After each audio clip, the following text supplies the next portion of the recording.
Hello and welcome to the Beyond Shakespeare Podcast, and today we're having another discussion going back into the world of medieval theatre, the wonderful, wonderful world of the medieval.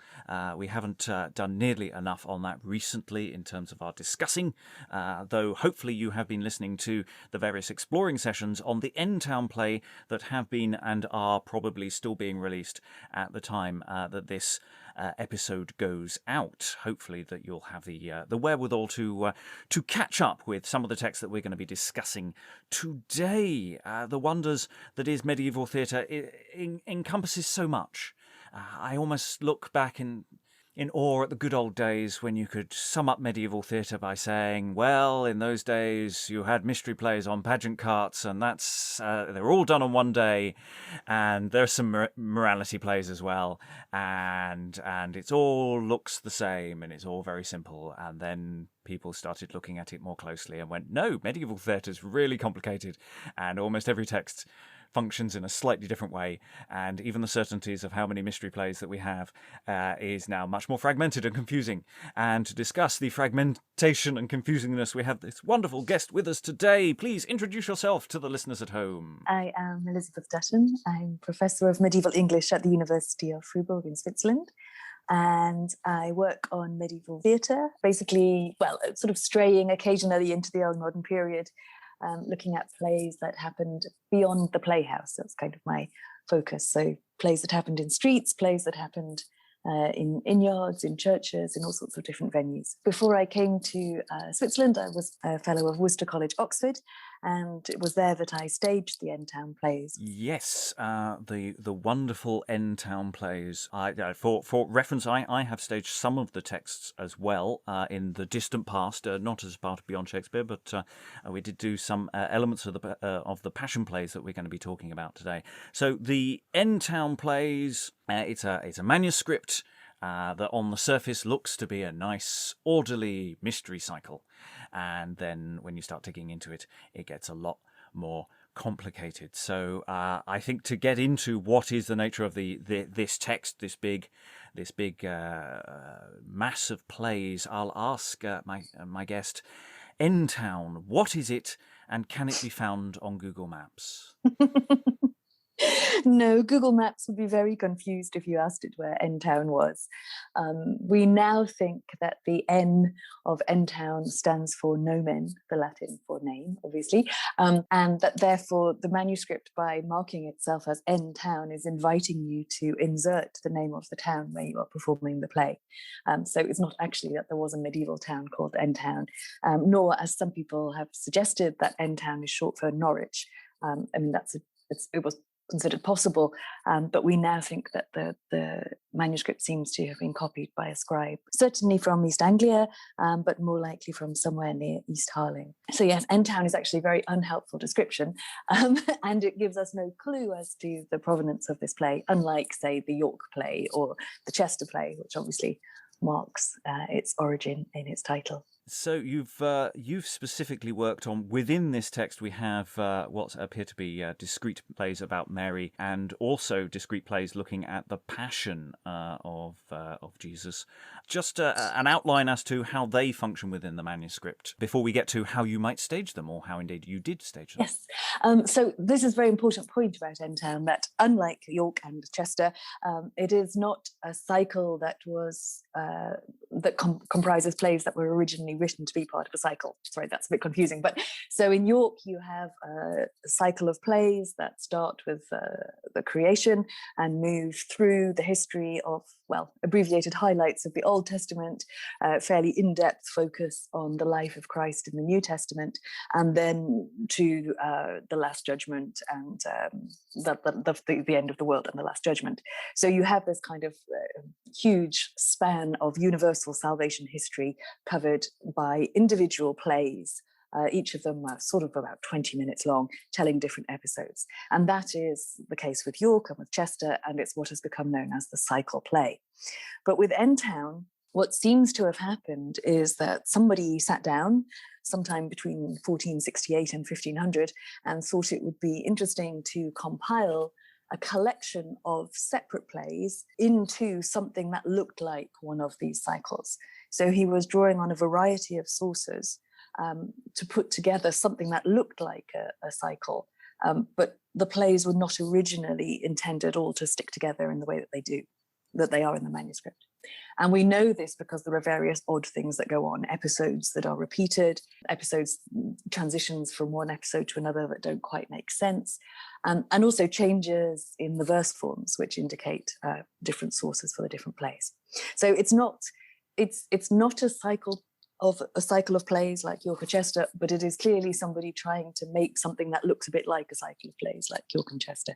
And the different sources include what was originally a completely separate, discrete Mary play, so a series of episodes about the life of the Virgin Mary, and two different, actually, Passion plays, which the compiler sort of cuts and pastes together in rather curious ways.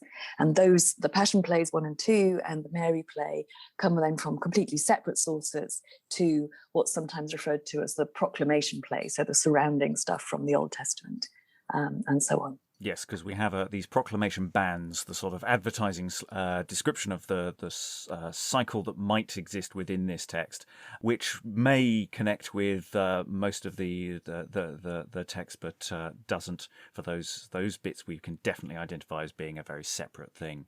And yes, sometimes the Passion Play 1 feels quite whole on the whole, but Passion Play 2 is definitely dances around and chops and changes in quite confusing ways, especially towards its end, which might be an interesting challenge that comes up when trying to perform these as individual things. And so there's an interesting mix of material that comes together. So about 10 years ago, a little over 10 years ago, 2009, 2010, I believe, you came to work on producing the Mary plays and the Passion plays in very specific context.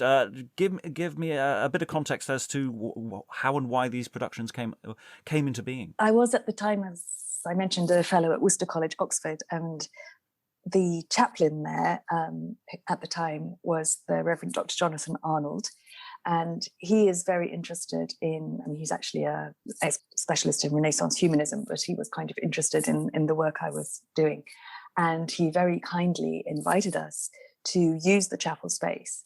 And our idea was initially to do the Mary plays as it were, as part of the chapel term card. So they were not extraneous events to what was happening in the chapel services each week, but they were integrated and, as it were, stood in for chapel services in the run-up to Christmas. And then we decided also to do the Passion plays 3 months later in the run-up to Easter. Although in that case, we did them in the evenings. We didn't do them at the usual time of evensong, which we did do with the Mary plays. So it was kind of trying to think a little bit about, for me at least, and for Jonathan, it was a way of filling up the term card. No, but for me, it was also a way of thinking about the connection between these dramas and liturgy. Because the Mary plays in particular, as Penny Granger explores in her book on End Town, are extremely liturgical plays. They are full of liturgical chants and so on. They're clearly designed to help congregations in church to understand the liturgy that they hear when they go to Mass. So, for example, very commonly featuring in the liturgy is the Magnificat, the song that Mary sings after the Annunciation and when she meets Elizabeth, after she's conceived. And in the End Town play, you actually see Mary and Elizabeth.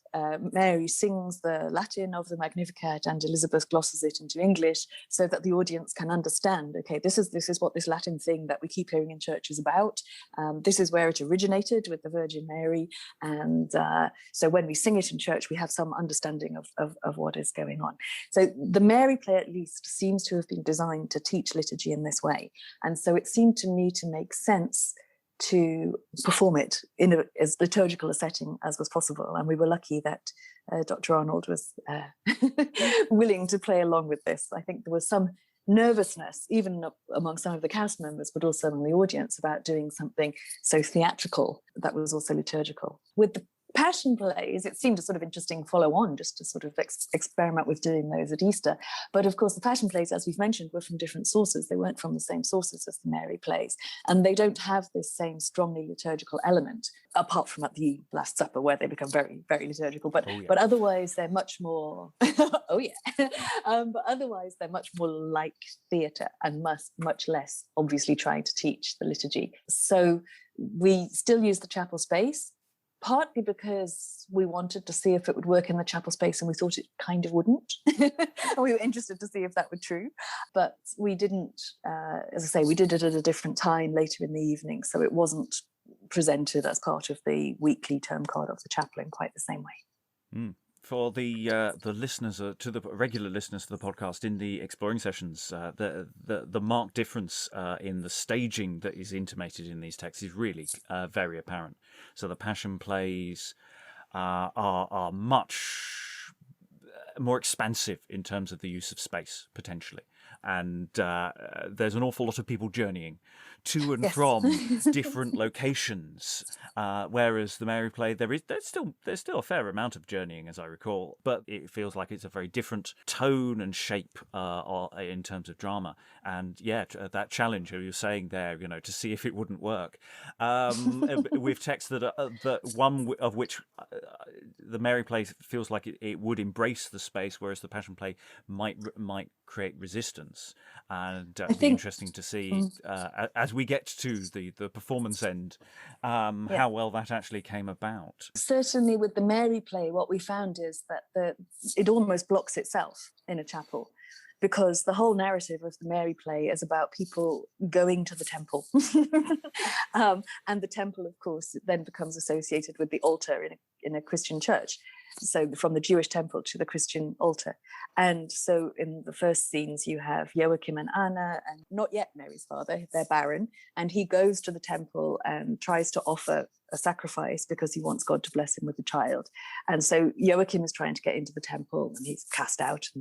And then Mary, once she's born, is as a small child admitted to the temple. So again, going up to the altar. And then Mary being betrothed to Joseph, again at the altar. So basically all of the movement in the Mary play is people moving to the altar or away from the altar. Basically, it's very easy to block in a church. It makes complete sense in a church, even though, as you said, there is a certain amount of journeying around. But in the Passion plays, you've got to have a Caiaphas and Annas scaffold, you've got to have a Pilate scaffold, you've got to have a Herod, and you've got to move Jesus around and all those things. You've got to have a procession into Jerusalem. And actually, in a big cathedral, say, it might just about be possible, but certainly in a college chapel, there's just too many people to sort of move around all the time in that kind of small space. So you have the feeling that this is definitely a show that was produced in the open air. So what was your script preparation, your rehearsal process? How did this production come about? Who were you using as performers for the Mary play? So for the Mary play, it was very straightforward because we used the chapel choir. And that was, again, deliberate because it was all about making it as liturgical as possible. So in one sense, it was easy because they were a ready-made group. Players who, though they didn't normally do plays together, obviously sang together all the time. So they were used to working together. They understood each other. They got along very well with each other. And that made rehearsals an absolute dream in one sense because, groups of people who have worked together a lot and therefore were very good at managing on short rehearsal periods and so on. The downside of the choir is, it's a funny thing about choirs. I think they're very used to singing services with only one or two rehearsals, because actually there is, as it were, each service is a rehearsal for the next service as well. So sometimes the actors were a bit too laid back and it was quite difficult to convince them that actually they might need to rehearse this scene more than once. But in that said, they were very, very easy to train up when you could actually get them all together in one room. I do remember that the dress rehearsal was the first time I'd actually had Gabriel and Mary in a room together to practice the Annunciation, which was a little bit stressful, it would be fair to say, but they pulled it off magnificently. So working with the choir was really useful from that point of view because they worked well together. And of course, they're very familiar with the space of the chapel. They knew how to use the space of the chapel. they're used to processing in and out of the chapel together and that kind of thing. So that was really helpful. The other thing, of course, was that they were all beautiful singers, and that's essential because there's so much song in the Mary play. And the rehearsal process was just in the way that usually university drama is. You have I think we rehearsed for about 6 weeks in total. We tried to, but of course nothing actually happened until the last 2 weeks. And it was just a case of grabbing people together as much as I could, whenever I could, and rushing into the chapel for 20 minutes to practice a speech with them and so on. And the music they practiced separately with Matthew Chung Salisbury, who was the music director, but was also at that point a member of the choir himself. So they handled all that side of things brilliantly. In terms of script adaptation, we tried to keep the shape of the whole thing, so we didn't cut any episodes or anything like that, or any characters. We did abbreviate a little bit some of the longer speeches where there seemed to be repetition, just because we wanted to try and keep the performances to lasting about the same amount of time as a service would. It was all part of this kind of effort to make it as liturgical as possible. Otherwise, I think there was nothing, I don't know, it'd be interesting to know what you think about this, Rob, but with early theatre, it's not like rehearsing Edward Albee. You don't sit down and talk to characters about their inner lives or their, what is their motivation or how their mother treated them when they were 3 or any of that. You basically spend a lot of time making sure they understand exactly what the Middle English means. And then you have a little bit of conversation and negotiation about how to pronounce it. Some of them will want to sound more authentically medieval, and others of them will want to modernize the pronunciation. And we went for a kind of middle ground, I suppose, really, where we tried to make it entirely comprehensible, but also, sound medieval. Yeah, so most of the rehearsal was that. It's terrible balancing act that you're trying to do, because you want to try and maintain the rhymes, but Yes. Sometimes maintaining the rhyme to an absolute degree means that you do lose comprehension and clarity for the audience. And that negotiation is inevitable and ongoing. It's sort of the problem that we have in our own process of trying to share the material between, because some people really can't get to grips with the Middle English. So you're producing semi-tidied up texts, but then there are those who really want the to go down, and it's you can't win. I think there's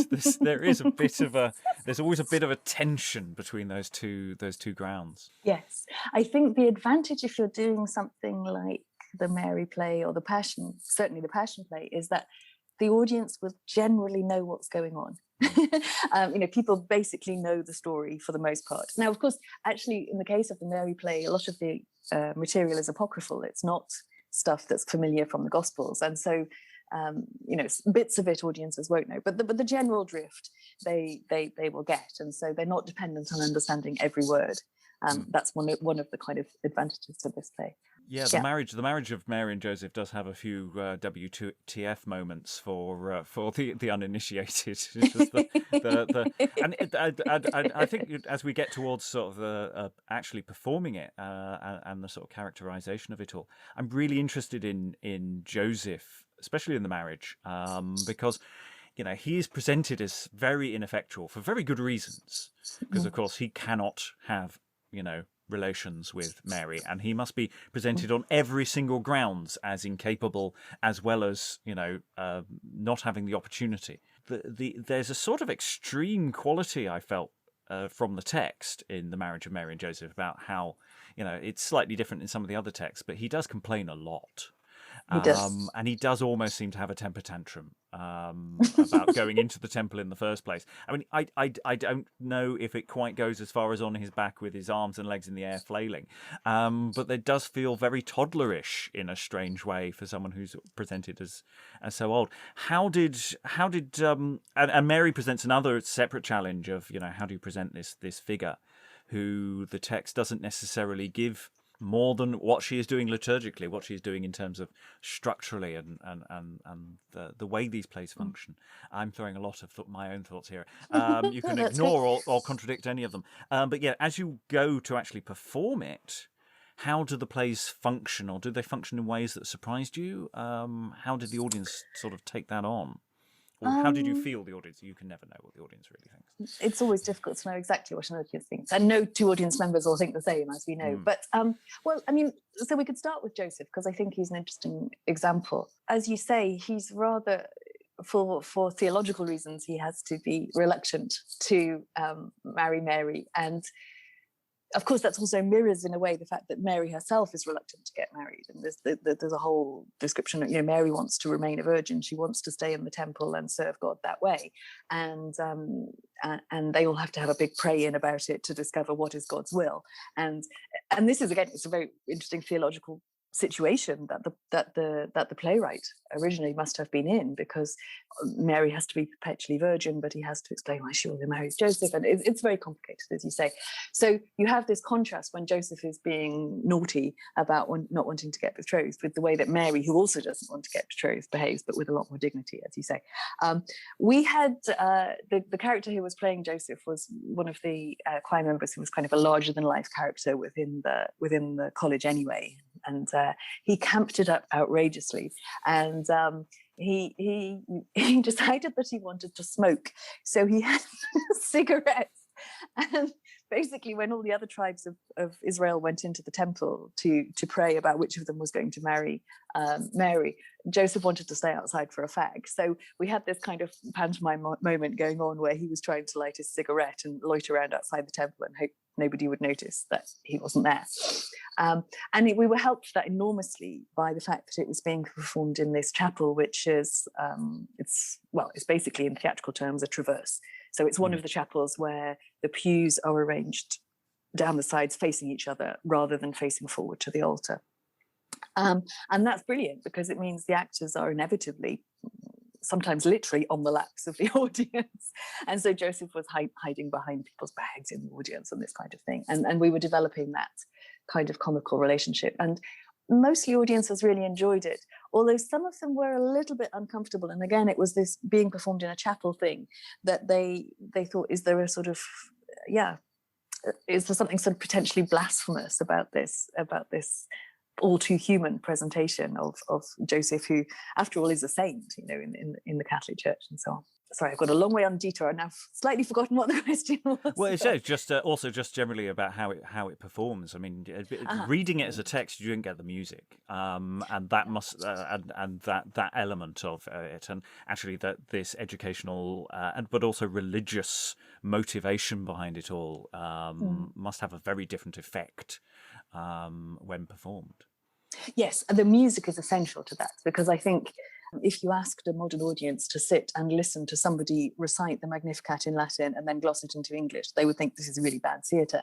But if it is sung by two young women with beautiful voices wearing beautiful medieval dresses, then they're much more prepared to accept it. And I think that's also essential to the way that Mary is presented as an adult, that we were blessed to have an actress with an absolutely exquisite voice. And the comments that everybody came from the audience was, how did she achieve such purity? And we certainly hadn't consciously set out to think, how can we make Mary pure? But something about that particular sort of style, very pure style of singing, somehow became the expression of Mary's purity in a way. Coupled with her stillness, because that's another aspect of staging. Joseph is very active, hiding behind people, and as we said, sort of trying to create a bit of chaos in a way. But Mary is very still throughout her adult life, as it were, within the Mary play. And so, that she, without us in any way consciously setting out to think, how can we make this actress look like the Virgin Mary and live up to her pure ideal? That really happened, and I think the music was absolutely essential to that. Yeah. I would love to say talk more, but we need to move on to the Passion. We need to move on from these lovely moments to something a bit meatier. The Passion play opens with a bit of Satan. Always nice to have a bit of Satan popping in, and takes us all the way through to burial and harrowing of hell, and or sort of does, because it all gets a bit confusing when you get to the end of the second Passion play, where it gets very choppy and changey. it's a very complex text as it stands. It's got a really interesting sense of the political wranglings going on. It also has, to a greater degree than the Mary plays, that problem of an anti-Semitic reading of what's going on. Certainly, at least in the way that the language is used, and it presents lots of opportunities because it's a very dynamic piece, but it also presents us with all sorts of problems. So when approaching the two Passion plays, did you have, though I'm sure you did have, all of these issues in mind? How was your approach to producing that, and were there differences between producing the Mary play and producing the Passion play? Yes, and the biggest problems were very boringly, mundanely logistical. Literally getting. It's like, I think we had a cast of like 40 people or something. It's a huge number of people, and just organising rehearsals was a nightmare.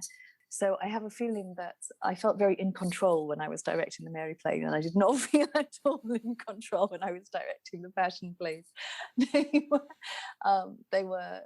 were scrappy. I was scrappy. Everything was a bit of a muddle. And that's not to say that I hope other people don't think either. I don't think they were a failure by any means, but they didn't have that serene calmness of the Mary plays at all. As we said, and I agree with the scholarly conjecture that these plays would have been performed outside, with place and scaffold staging. Basically sort of constructed stages which the actors would move around for different scenes. Sorry, the actors would move around the scaffolds, not the actors would move the scaffolds around, just to be clear. Because there are plays where set potentially can move, but let's not get confused there. Let's not worry with that for now. So what we did in the chapel was we set up a kind of cruciform space, although of course the audience were perhaps less aware of that. You'd have had to be looking at it from above to really see that was what it was. But so at one end of the chapel, well, at the altar end was where we had, as it were, the Christian camp. And at the other end of the chapel, interestingly, Worcester Chapel has where the congregation come into the chapel, at the main entrance, there are Jewish symbols, Jewish candlestick, the Torah, and so on. And this was the designer of the chapel's way of emphasizing Christianity's dependence on Judaism. So you actually have that established, as it were, visually for the audience, that this is the Jewish end and that is the Christian end of the chapel. And I mean, we might now think that the director of the chapel was doing something rather culturally insensitive. I'm not sure how comfortable Jews would feel with that, but it was certainly, for us, made it very easy and obvious how we were going to stage it. And then, so that was the kind of long up bar of the cross, was that axis. And then on the cross axis, you had, there are no side chapels in the altar, but there are kind of gaps in the pews. And so the gaps in the pews were the side spaces where Herod and Pilate sat on thrones facing each other, and Jesus could then be passed sideways between the two of them for his trial. And that, I think, worked reasonably coherently. All the places were fixed and had a fixed significance. And the problem was really just that the space was too small for the spaces to be really clearly established as different from each other. And we also didn't have, which it seems that at some point the End Town, somebody who wrote something somewhere along the line in the history of End Town, it's never easy to know whether it was the original playwright or somebody subsequently, but there's some reference to curtains on the scaffolds, and the idea that you can actually kind of close off a scene and then open it up again. And obviously we couldn't do that in this space. Yes, no, the manuscript does have very extensive stage directions for that, It does, and in yes. English, helpfully. Yes. But yes, talk about closing off spaces, and there's a very filmic element to Passion Play in that sense of, that fade out on that area, we fade up on this area, people are travelling around while this scene is happening here. So it has a sense of movement and pace to it that other Passion sequences don't, because it's it's doing so many things at the same time. And you also have questions of violence as well, and the enacting and organising a crucifixion, which is on a practical nuts and bolts level very, very difficult to do. Yeah, again in a very small space. So again, in terms of staging, were there challenges to overcome there? Yeah, the crucifixion was very difficult to do. We did the flogging. I think, worked better. Where we just had Jesus kind of being buried under a pile of bodies and then re-emerging with a bloodied shirt. But the crucifixion, because the chapel is small and because the central aisle is very narrow, and then but the pews are then raked up to the sides, so there was no way of doing anything very much without the audience being able to see it. There's a lot of discussion, of course, about the way crucifixions were staged. So we know, for example, in the case of York, which is probably the most famous crucifixion, that there seems to be a sort of deliberate exploiting of the fact that Jesus's cross is lying down on the top of the wagon and Jesus is being nailed to the cross on the wagon. But of course, unless you were standing at the front, you wouldn't actually be able to see what was happening at all. You would just, because if in York everything is at street level, the audience are standing at street level. So unless something is raised up on the wagon, you can't see it. And what that means is that the only way the audience know what's going on is that the soldiers who are crucifying Jesus describe it. Oh, pull his arm here, and the hole's in the wrong place, and tie a rope here, and so on. So that in the case of York, you have this extraordinarily powerful moment when they finally raise the cross, which is the first moment the audience can actually see Jesus, or most of the audience can actually see Jesus. It would have been lovely to be able to do something like that, but it just isn't possible to do that in the end town space. So what we did in the end was we crucified Jesus off stage. Now, there isn't really an off stage in the chapel, but there is a sort of small enclosed area where I think the priests put their robes on and where the hymn books are kept and so on.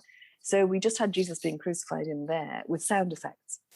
And you can make this was a piece of advice I got from Meg Twycross, you can make a very good splitting sinew noise by driving a nail through a cabbage. I don't know if you've tried that one. Yeah, you've probably tried that one. Oh, yeah. Many times. The amount of Foley work we do is extensive. The vegetable usage is quite a budget expense actually for us, is the vegetables. Yeah. And also it has an astoundingly effective thing, actually, sound, sometimes over the visual. Yes. That was my hope, that if we could make convincingly chilling sinew splitting sounds and just have the shouts of the executioners, that would be enough to create it for the audience. But actually, I think it didn't quite work, partly because we didn't do it well enough theatrically. So some of the actors, for example, were not very experienced, and the chapel acoustic is really, really difficult. So the minute they were, as it were, off stage, they couldn't make themselves heard properly, and I think that was part of the problem. But then after that, we had Jesus. The crucified Jesus was set up in the center of the aisle. Was this massive candlestick? It's 6 feet tall. So we just had Jesus crucified when he was raised up, as it were, on the cross. He just stood in front of the candlestick with a bar across his shoulders to indicate the sidebars of the cross, and the candlestick became the back bar of the cross. And that visually worked well. So getting him there didn't work so well, but once he was there, that worked well, because it was also then, of course, creating iconographic connections between, Jesus as the light of the world and so on, and Jesus as the word, because the candlestick was also a lectern. So yeah, that worked okay. But the crucifixion was difficult. I don't know, you did the crucifixion as well? I've done a crucifixion. There's nothing how was your crucifixion experience? Well, we had a wall we could use. The cross was 2 ladders, and we built a narrow trough, so that all we had to do was get Jesus up to about 45 degrees, aligned in this groove in the wall, and then you could basically just push the cross up. There's nothing like organising a crucifixion, a full-scale one, to really respect the ability of Roman soldiery, because it's incredibly hard work, and it's very stressful. The risk assessment was quite long. You don't want to drop Jesus, and so logistically for that. But it's interesting about the way the Passion Play is structured, is that we have this sliding scale of violence, that we start with a slap, and then the buffeting, and then the scourging, and then the crucifixion, and because it's all part of one unified action, it's really, really, and actually some of those elements are the more simpler buffeting elements and thing, because they're spitting on him and they're turning it into a game. That's incredibly powerful quite early on, and then you get these little breather moments in the text as well between those moments, so that you get a chance to prepare yourself mentally for the next one, and of course everyone knows where it's going. Yes, everyone does. And I guess if you were doing it outdoors, you could mark that with movement in quite an interesting and helpful way. And also things like, if you're outdoors, you can spit and you can spurt fake blood around and all sorts of things that you can't do if you're in a nice heritage chapel. Certainly not now. And maybe people were more relaxed about chapels back then.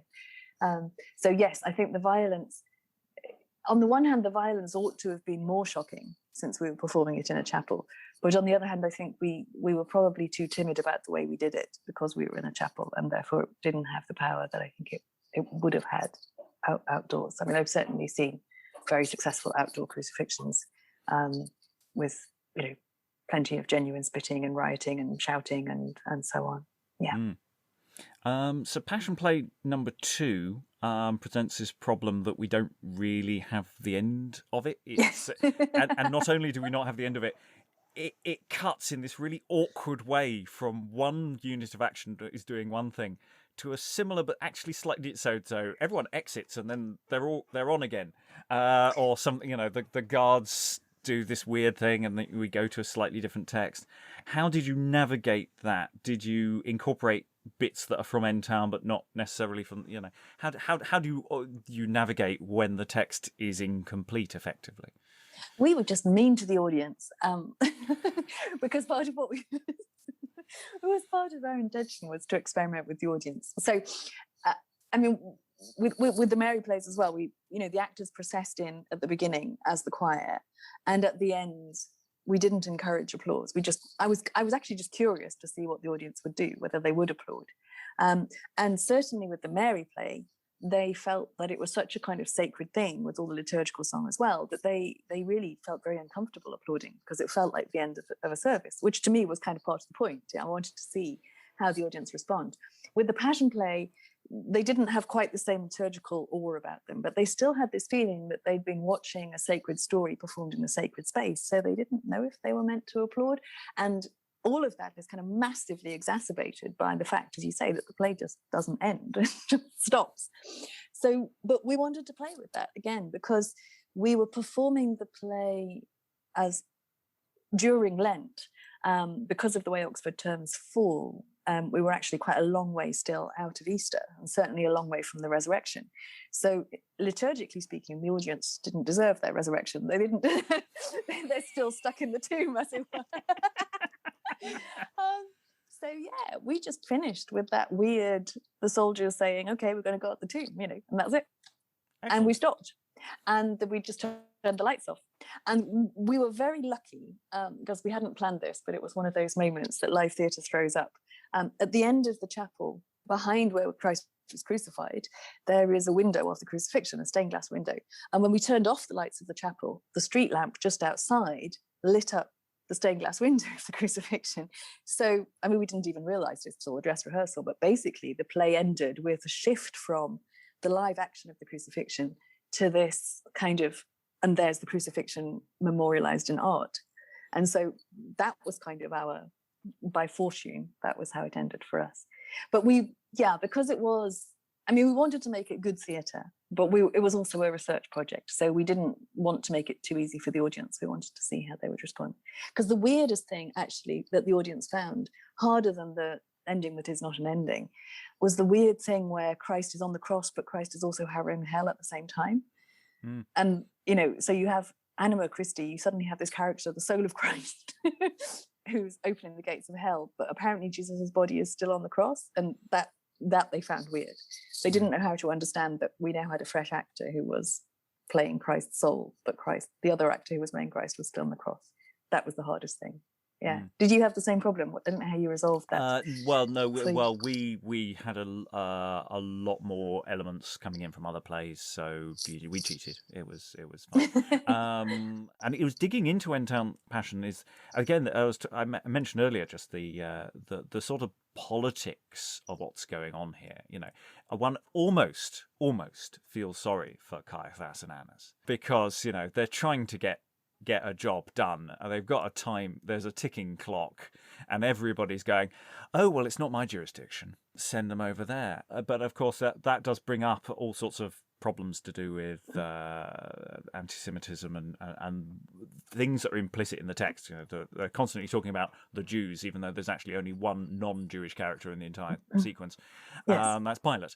They're all Jewish, and there's an element of that in also the sort of weird the sort of weird, confusing questions about what the Mary plays think a Jewish ritual is as well, and what can be done to sidestep that beyond just simply changing references to the Jews into something that is more logical within the narrative. Yeah, we deliberately didn't. I mean, I think there's no point in changing references to it's very difficult because there's always a worry that by replaying anti-Semitic things you reinforce anti-Semitism.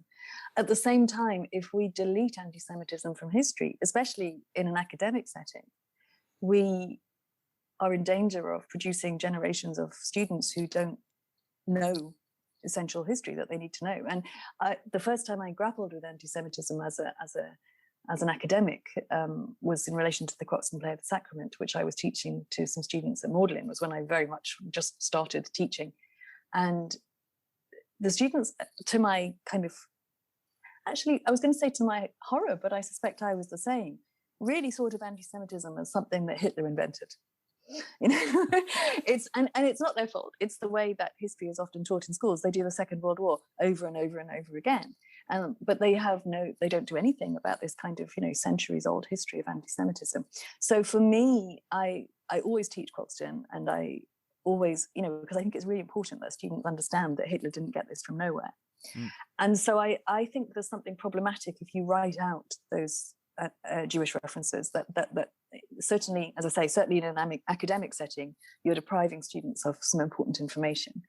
And the one change that was made in the script, and I didn't make it, but interestingly, the actor who was playing Anima Christi, he was a very devout Christian himself. And without me approving it, he just changed. He has a line about the Jews killed me, and he just changed it to we all killed me. So for him, he wanted to indicate that, you know, everybody was responsible for Christ's death, not just the Jews. And you know, I had no problem with him doing that because he had to be comfortable with his lines, and that was what he wanted to do as a devotional thing. But otherwise, I kept the Jews. I had all the Jewish characters played by women, which was partly just a practical thing because, as always, you always have more talented female actors and not enough female roles. So, and of course, also plugs into part of the medieval anti-Semitic tradition, this idea that women and Jews were both associated with the body as opposed to the spirit. Jewish men were supposed to menstruate. There were always kind of weird ways of kind of damning the Jews by associating them with women. And so, and was also just a way of marking their difference in the N Town script. And we just deliberately made them over the top. So Caiaphas had this absurd kind of Hollywood villain, big puffy hat with a massively oversized crown on it and things like this. And we just deliberately made them quite pantomime, because I thought that way we emphasize the fact that we are not endorsing a stereotype as something that is literally true. We are running out of time. So are there any other things about those performances coming out the other side, looking back at them after 10 years of is there unfinished business? Would you like to go back? Things you're particularly proud of, and any other things that sort of leap out at you about these texts? I think we've covered the things that for me were most important and interesting. one day I should go back and do the Passion Play, as it were, properly, rather than as an experiment, and do it outdoors and not in a chapel. But I'm happy that the experiment really made the point that scholars had suggested, that when you look at dramaturgical issues like blocking and cast size and that kind of thing, you can actually glean a lot of information about manuscript sources. So you can do the research that way as opposed to the other way, and I think that was really, really helpful. The Mary play remains, although not a huge project, and not something that I devoted lots of time to. It remains, I think, one of the best things I've ever directed, and I think that is to do with just the kind of perfect congruence, which was more luck than judgment, of the right play with the right space, with the right cast, on the right occasion, which was to say, just before Christmas in a college chapel. And I'm not saying that that's what the Mary play was written for, but I think just how effortlessly that play worked in that space. And I can't even say that I'm terribly proud of it as a director, although I am. I mean, I'm delighted, even thinking about it for this just made me so happy. But it's not because of anything brilliant I did. It's just that congruence, when it's the right time, place and moment. And I think that probably tells us something quite profound about that play and where it was originally performed and for whom. Excellent. Listeners to the podcast may still have more of our first look exploring sessions to come in the schedule. I don't quite know when I'm releasing this. This is me speaking from the past to you in the future. But otherwise, some point in the future, all of those first look exploring sessions will be available on the podcast. Some of them will also be available on YouTube. And N-Town is one of our sort of ongoing future projects. The idea being to look at this as our big cycle to actually do something with, and there are long-term plans that hopefully we will realise, and hopefully you will be able to join us for. All that remains is to thank my wonderful guest, Elisabeth Dutton. Thank you very much, and goodbye. Thank you. Goodbye.